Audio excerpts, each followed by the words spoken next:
Here is yet another Hot Toys figure from the Star Wars series. This one is Sabine Wren. Now I picked up this figure to complement my Hera Syndulla. Let's unbox it and find out if it's any good. On the front of the box we have Sabine Wren herself grasping her lightsaber. Going over to the side, here she is with a Loth cat. On the back, nothing but legalese and nothing on the side. Inside, we are greeted with yet another graphic of Sabine Wren. And all unboxed, here is Sabine Wren from the Ahsoka series. Now, right off the bat, I gotta say that this figure looks absolutely phenomenal.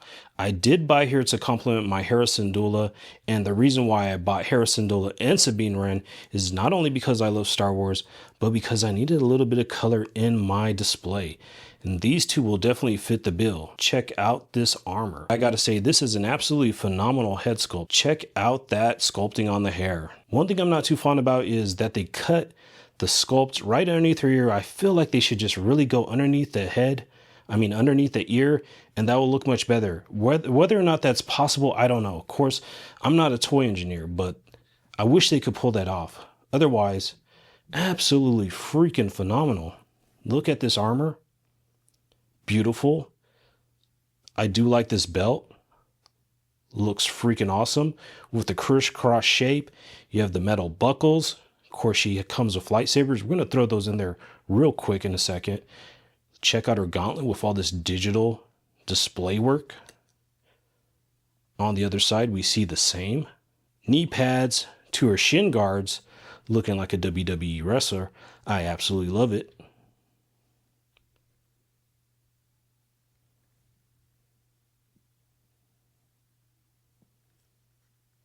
Let's take a look at one of her main accessories, which would be the Loth cat. So here is her pal, her companion, the Loth cat. Now, when I first saw this guy, I thought I was going to see all kind of merchandise galore featuring this guy, but I think perhaps he just creeped people out a little bit too much. It does look phenomenal. Now, this looks good. It looks like an actual creature, an actual animal. Check out the little crazy feet, little bird feet. That recent Superman figure with Crypto, I don't think they were sculpting the fur quite right. This looks good though.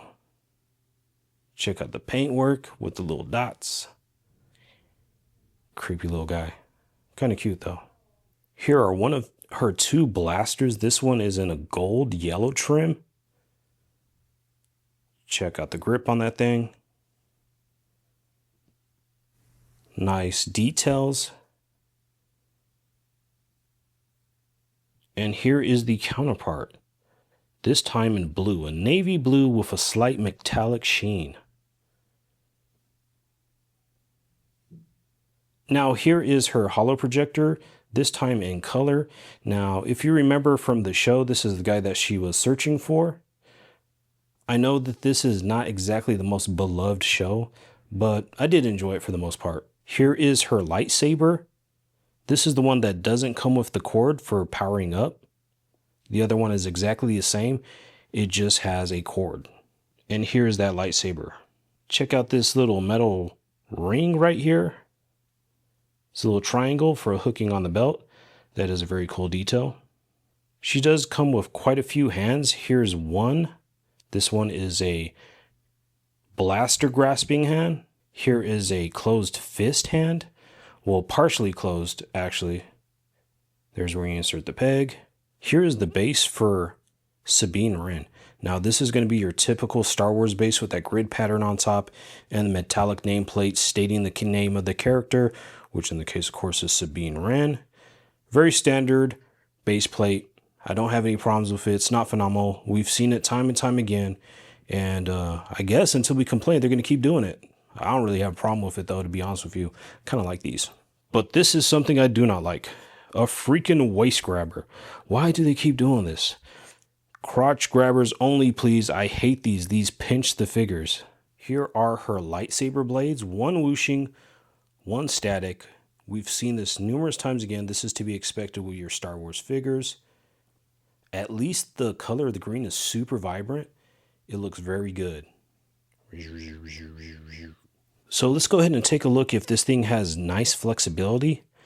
Want to be careful. We know what happened with Ahsoka herself on bending elbows. So I'm going to be pretty careful. It's probably about right there is where it goes.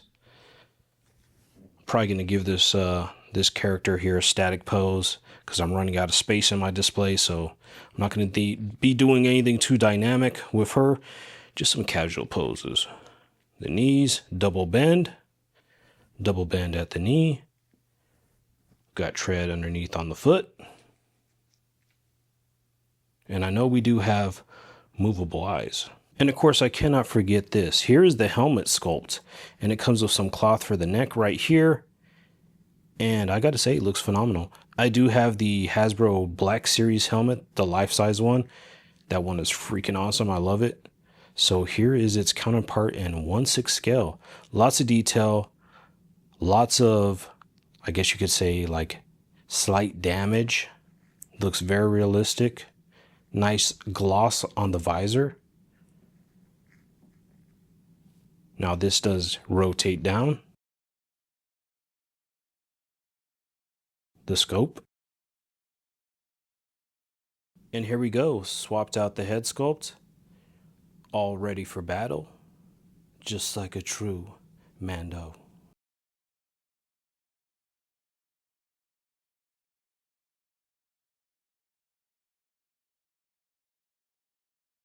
But of course, this is how I'm going to put this character in the display.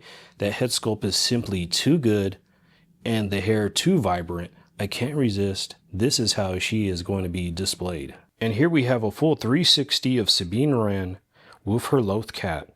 Now, I got to say that this is a phenomenal figure. It was one that I was going to be mad at myself if I missed, because once you have a Hera Syndulla, you got to have Sabine Wren. I already have the Ahsoka, gray Ahsoka, not the white. And all three of these go together quite well.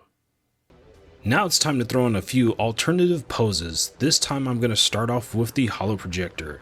I didn't know if you noticed that, but if the light hits this holo projector just quite right at the base, it seems to emanate a glow, which is an awesome effect. Take note of her armor. It really pops. Now we're going with the lightsaber. I don't ever use the light up lightsaber. I've tried it before. I didn't think it was too impressive, so I'm not going to go with that this time. I do like that shoulder pad. That teal blue looks freaking sick. The figure comes with double blasters, so we got to throw in a double blaster pose. We got the gold, we got the blue, and we got the Loth cat for backup. Now, one thing I was surprised is that this figure stands without any issue without the waist grabber, which is good news for me because I cannot stand those things. And finally, let's end up with this shot of the back of the armor, and check out that hair in the back. Phenomenal. So that has been Sabine Wren. Gotta say, the figure turned out exactly how I thought it would be. Phenomenal figure. If you like this type of content, go ahead and hit like and subscribe, and I will be bringing you much more in the future. Peace.